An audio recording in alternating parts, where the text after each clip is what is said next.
Welcome back into the Hog Roundup, everyone. Not in person today. That's okay. There's some bad weather around, and we got some things to work around. So Tye Richardson hopping on our Zoom here for Hog Roundup. As always, that's ESPN Arkansas's Tye Richardson. I'm Pig Trail Nation's Evan Kamiko. Tye, let's hop right into it. It's a fun matchup coming up this weekend for Bobby Petrino and his football team. Still searching for that first win in conference play. It didn't come last weekend in LSU. You were down in Baton Rouge for that game, a 23-22 loss to the Tigers. Before we talk about this renewal of the Texas rivalry, it's year 2 in the SEC.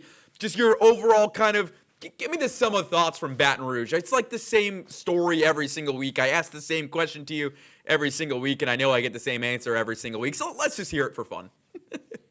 Well, Ev, I'll go to what your boss and coworker Trey Dar had to say following the game. It's like, has Arkansas ever had a season when they've had double-digit leads that they lost? And I'm not the historian by any stretch, but I kind of just thought about that. I was like, man, because if you go back to 2023, they lost a lot of these road games tight. But I don't remember them having the double digits. They were like clawing and coming from behind. And they've had to do that to a certain extent with the likes of A&M and Tennessee. But then they've had these leads where you've been up double digits and you've lost. And you think about LSU being up 14-0, and man, it's 3rd and 5. You hold them to a field goal. Maybe we're talking about a different outcome today. But unfortunately, status quo, find a way to lose another close game. You cover. I think they're 6-4 gets the spread this season, so you can take some solace in that. But not much stock in this team winning on Saturday, unfortunately. Yeah. So it's pretty good if you're betting on the Arkansas spread. You'd probably be winning some money at this point in the season. Yeah, I think you just want to be over 50-50, and Arkansas is. And Sam Pittman, say what you want about him. You bet against the spread on Sam Pittman with the Hogs. You're making some money. Good teams win, great teams cover the spread. I don't know if that's what Razorback fans want to hear, but that's the reality of the situation when you're 2-8 and staring down the barrel of, God, if we win 3 wins this year, it's lucky. And this week, it's going to be another tough challenge. You got to go down to Austin and face a Texas team. I wouldn't say they're reeling, but 7-3, not necessarily where they thought they would be at the beginning of the year. Arch Manning hasn't looked like the Heisman candidate that he was supposed to be back over the summer.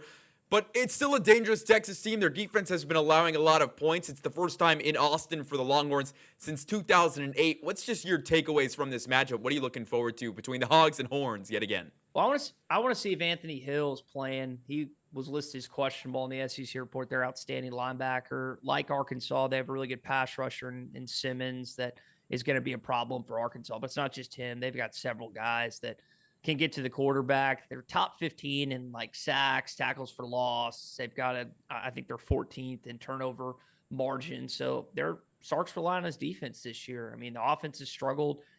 Ryan Wingo's the key that you have to stop if you're the Razorbacks. The brother of Ronnie Wingo, obviously, who played under Coach Petrino and who he talked about on his coach's show last night. But I think Texas, this is one of the better defenses they've had in recent memory. And if you score 30 points, I think you got a chance to compete. If you score under that, I just don't know how you win this football game. Yeah, like we've seen Texas play teams. I mean, Florida put up 20+ on them. Mississippi State 30+ on them. Georgia last week, another 30-burger. So there's opportunity for this Arkansas offense to absolutely do well against this Texas defense. As good as that front seven is, Arkansas's offensive line just as good, one of the best in the entire country. But I think I'm really curious, what Taylen Green are we going to get, Tye? Like, is this going to be the Auburn fourth quarter Taylen Green, the red zone last week Taylen Green, or are you going to get the early part of the season, the Ole Miss Taylen Green that put up 38, 40 points against the Rebel defense, against A-State, against, Alabama A&M. So that's the big question for Arkansas is, are you going to get the Taylen Green that can go down and compete and win you this game? Yeah, turnovers have been an issue for him since he got to campus. I know Quentin Jackson had a lot of fumbles last year too, but I just feel like Taylen thinks it's all on himself, and so he has to force it. When you have a bad a bad defense, and the QB feels like he's got to score 30 or 40 to win. And that's, even when Arkansas scored 30 or 40, they've lost games. So that's not even the answer there.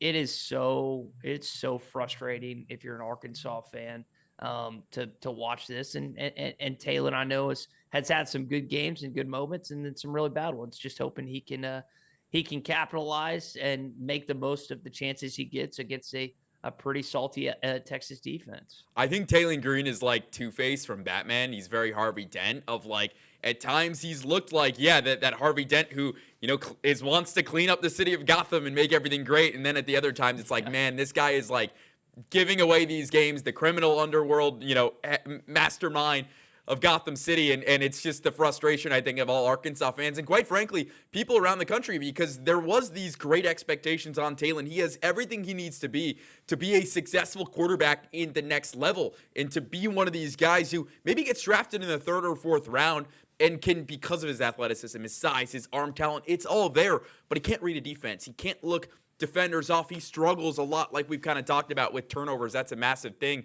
And it's just deflating, I think, for this fan base where you expected Taylon to take that Lamar Jackson jump in year 2, and he's just been unable to do it. Yeah, and he's been, again, he hasn't been the only one. You think about certain fumbles in each game, which have been on the wide receivers. Like, he's thrown a great ball, guys been running, or the guys just dropped it. Now, and you can even make a case. I think what a lot of times happens with interceptions, it's kind of like sacks. Like, sometimes it's on the quarterback for not calling out the right protection or going the wrong way. People just think, oh, it's the offensive line's fault. And when there's a pick throw, they're just like, oh, it's the quarterback's fault. For example, the Omega Blake one in the end zone at the tail end of the half against LSU. Omega looked like he wasn't on the same page. It looked like he almost cut off his route. You could argue for pass interference there, but these turnovers aren't all on Taylon. But he does do things that put his team in harm's way. And it's like this catch-22 that Coach Petrino has talked about, and Pittman was the same way. It's like this guy can make plays that just changes the dynamic of a game or a possession or a down. And then he also makes ones. It's like, man, what are you doing? You just gotta live with the best of both worlds, or the best of the world and the worst of the world, I guess. Yeah, the best of both worlds. A little. So we've quoted Batman and Hannah Montana here on Hog Roundup this week. Look at us. That's pretty impressive for an episode right there. But let's kind of dive into the history of this Texas-Arkansas rivalry. I think it's always fun to talk about it. It doesn't almost necessarily get the spotlight that some of the other Arkansas, current day rivalries get, because these teams really haven't played a lot since the turn of the century, only a handful of times, and now it's back, it's playing again. How exciting is it for the Arkansas fan base? I know we talked about it last year, but now to get to go to Austin for some of these Hog fans who haven't been there since 2008, how cool is it to see a new environment that this Arkansas team is going to play in, or at least one that's fresh and really new for today's generation of college students? Well, it's still fresh in Bobby Petrino's memory based on the comments that he's made this week. I think 52-10 against Colt McCoy. It's a cool experience. Austin is one of the fastest growing cities in all of the United States. It's vibrant. It's a little out there for certain things. And Arkansas fans, like you said, you got a lot of contingency in Dallas, and there's some fans in Austin as well. I've got a few friends that live down there that are graduates with me at the U of A. So it's cool. And like you said, you hadn't been there since 2008, hadn't been there since, I think, 90 as a conference opponent. Last win there was in 2003 with Matt Jones, George Wilson and company. So this is something you want to play in each and every year, or I should say every other year, being you want to play in Fayetteville and you want to go to Austin. And I think, listen, the season's been a major disappointment. There's no need to reiterate that, but you could at least be like, at least we beat Texas. At least we beat Texas. Not that that's going to happen 2 days from now, and I'm not going to predict it. I think they lose close. They cover, but lose close. But at least you can hold on to that, Ev. Yeah, I like Texas. Actually, I like Texas to cover. I think this is the game that Arkansas's wheels fall off. And again, we've just seen so many close losses. It's like, when do they let go of the rope? Credit them for not doing it yet. But again, you go down to Baton Rouge, you've got that double-digit lead. Like, it's coming, and I just want to maintain expectations. Hopefully I'm wrong. Hopefully the Arkansas fans listening to this can at me on Twitter or YouTube and call me an idiot, because hopefully I am, and hopefully hopefully they prove me wrong. But again, I just got a feeling that they got to let go of the rope at some point, and the question is when. And if they don't, credit to Bobby Petrino and what he's been able to do to keep this team together. Now, with that being said, lots going on this week in the coaching world. We'll get into that after we take a short break. James Franklin goes to Virginia Tech. Bobby Petrino could be a candidate again here. Who knows? But it's not looking too good. We'll be right back on the Hog Roundup with much more. Back here on the Hog Roundup, Tye Richardson alongside Evan Kamiko, both of us on Zoom today, not in person, unfortunately. But Tye, let's get into it. Let's talk about the coaching search and everything that's gone on. About a week and a half ago, it felt like Arkansas was really, really close to landing James Franklin. And about a week and a half later, which is today, here he is, the head coach at Virginia Tech. Curious for you, where does that leave Arkansas in the coaching search right now? The top candidate probably for the Razorbacks gone. You're still waiting on Ole Miss if that's going to open. Where's Lane Kiffin going to go? There's so many factors that play into it. But I feel like slowly and surely Arkansas fans, if you want to get some of these top name guys, that confidence is fading away. I think so. In terms of the James Franklin news, he was a guy that I think would be successful here. The volume level, I don't know if we're necessarily going to see him make a college football playoff, but I think that's a good fit also in Blacksburg. I'm so hesitant to think that anyone that's been named to this point is ultimately going to be the next football coach here in Fayetteville. And I could be proven wrong. One of the names that has popped up could be named the next head coach here.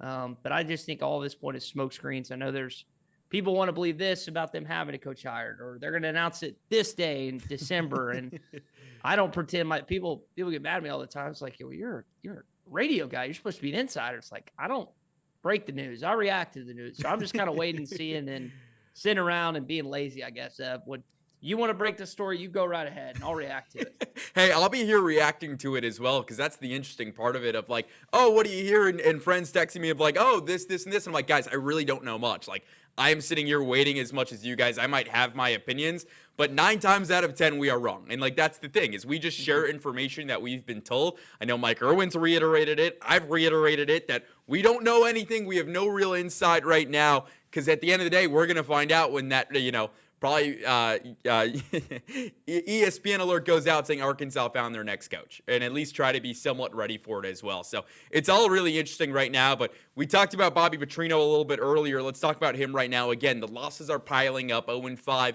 as the interim head coach. Where does he sit in your opinion right now? If he wins at Texas, is that making a case to get the full-time job? I think it helps. He's down the list, I would think. Again, I'm not in that room. I haven't had a conversation with Hunter, so I have no idea what he or any other person with money that could ultimately dictate who's going to be the next head coach here would say. But it just feels like that the losses, while they've been close for the most part, have hurt his chances. And I might not be accurate. That's just a kind of a gut feeling. Mm-hmm. But when it gets Texas, like you said, a little nostalgia.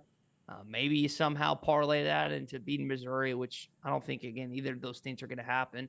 But I think you'd have to at least, you'd have to consider him more. I mean, he took this team that got trounced against Notre Dame, lost close to Memphis, lost close to also Ole Miss. And while they didn't win prior to, they finished out the season strong. And again, this is all conjecture.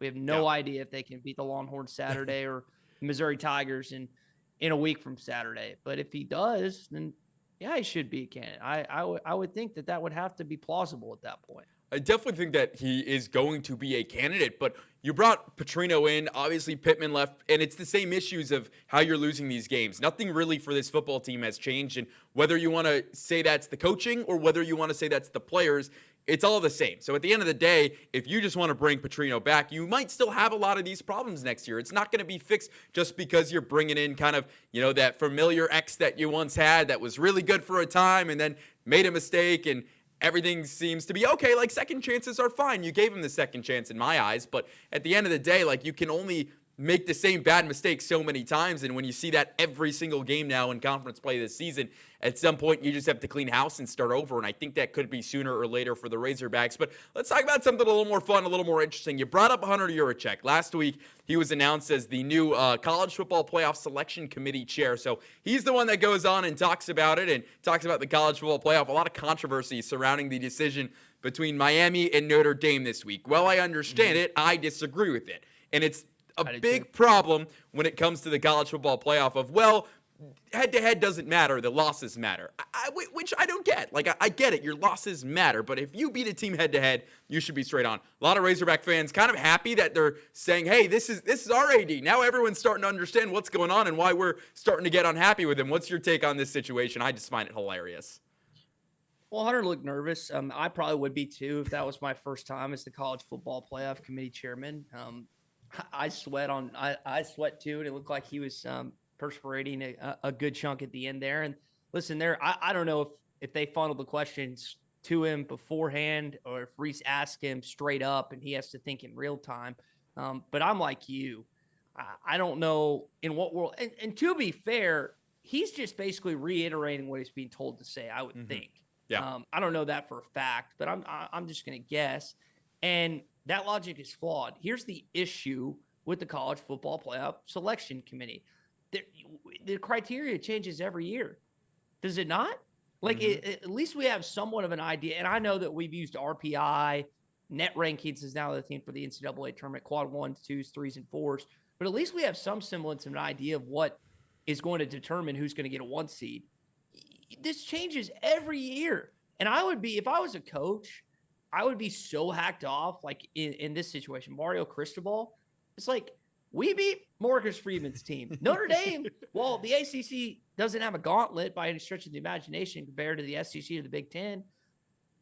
I think there's at least a case to be made that you could say Miami's been through a tougher schedule than Notre Dame.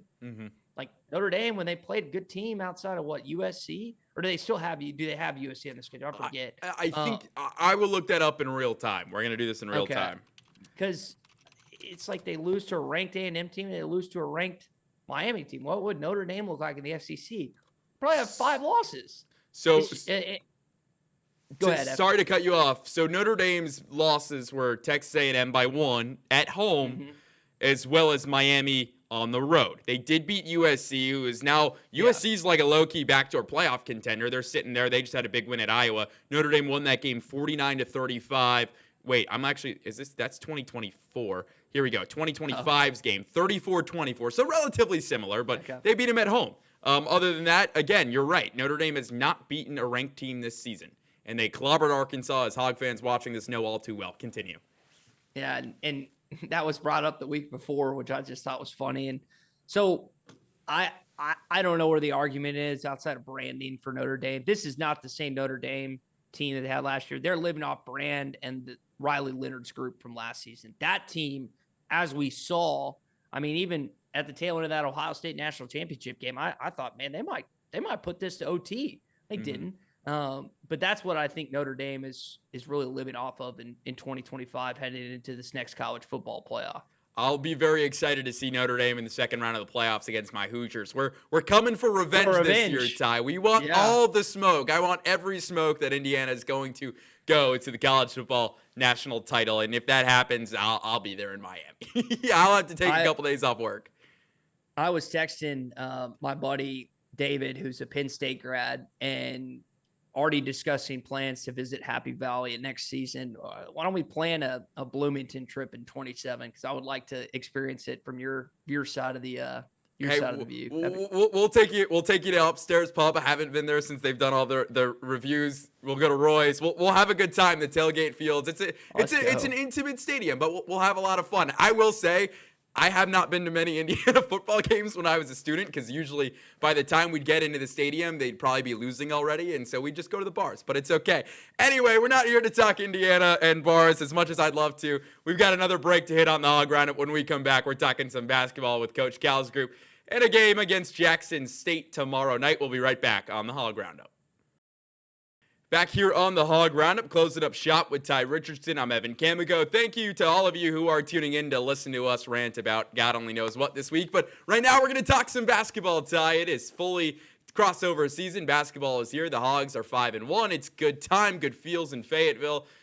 But the Winthrop game, as Mike Irwin described it, and I'll use what he said, felt like a pesky first-round NCAA tournament game where that 14 seed was coming after the 2 seed. What'd you make of the Winthrop game? What's your biggest takeaway besides, the brawl that made Arkansas and Winthrop look like they were in 6th grade? Which, by the way, if that Dunham kid was wrapping his arms around my neck and trying to intentionally tackle me, I would do and then react the exact same way Nick Pringle did. I know he apologized on radio and to the media after. I don't feel for that Dunham guy at all. I'm glad. Listen, congrats to Nick. I'm glad Nick did that, but I'm not blaming him for that incident at all. To the question about the game itself, down by 6 at home. Not that the excuse would be there if you were on the road, but they're going to get trounced in a week if they play like that in Chicago. I mean, if you've watched Cameron Boozer, that kid's a load. They took advantage. I know that Winthrop hit 15 threes in that game, but at times they took advantage of TB down low and some other things. So Arkansas's got to clean up their act because, like you referenced, a 14-3 matchup in the NCAA tournament there. Do you really want to be a 9 or 8 seed again? Like, is that what you want to be this year in Cal's year 2? No, you want to be like a 3 or a 4, heck, a 2. They're not going to be a 1. But in order to do that, you got to at least split the non-cons with Duke. Michigan State, you've lost. You don't want to be in an 0-2 hole having to beat both Louisville and Houston. If you've watched Houston, Kelvin Sampson's got him a squad. That's going to be a tough game in New Jersey. So I hope Arkansas wakes up against this game tomorrow night, Jackson State. And, man, they got to play a complete game or Duke might run them off the floor in the United Center next week. Not to mention, too, I believe Louisville already beat Kentucky this season. So they're going to be really good. And Pat Kelsey's got them rolling already. So it's a really interesting kind of crossroad for this Arkansas men's basketball team. And it feels like they have the talent in the backcourt to do it. But I worry about the front court. Like, Malik Ewan has been essentially non-existent so far this season. He hasn't really broken out yet. Pringle, he had a much better second half than a first half and ended up with 13 points. I believe he had 2 and like 1 board in the first half. So you've got to see the production behind TB because TB, to your point, isn't physical enough to go up with some of these bigs that you're going to see around the country, especially in SEC play. Yeah, and I think for the big guys, you got to feed them early. And that was what, if you remember when Arkansas got going last year, Cal said it 100 times, you got to be able to throw in the post. What they do? They tossed it to Jonas Adu. First game, Kansas, Hunter Dickinson, National Player of the Year type of guy. He abused him in that game. And that's why Arkansas ended up being Kansas, is because Jonas dominated the opposing Kansas big man.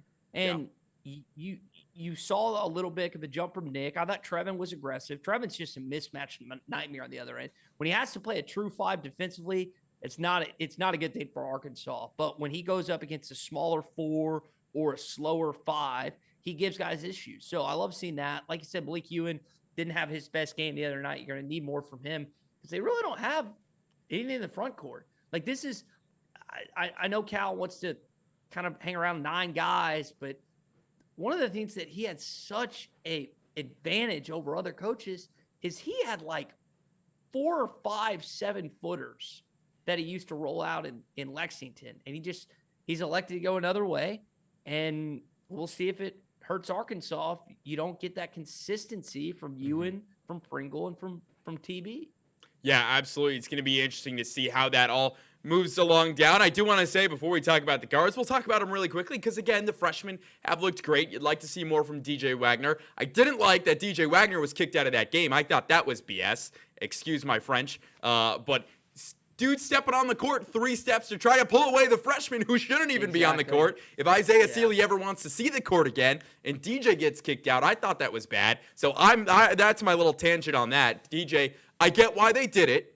I disagree that they did it. I get it. Player safety, all that. But come on, context of that. I had the same thought. And think about it, if Winthrop guys don't go on the court, they're shooting free throws, and you've lost that game. So they got lucky. Calson, here's what I would have done, and I don't know what Cal did. I would have yelled at Isaiah in front of everybody, and then I would have pulled him aside and brought him to the office, be like, hey, look, you're a freshman. You got a lot to learn.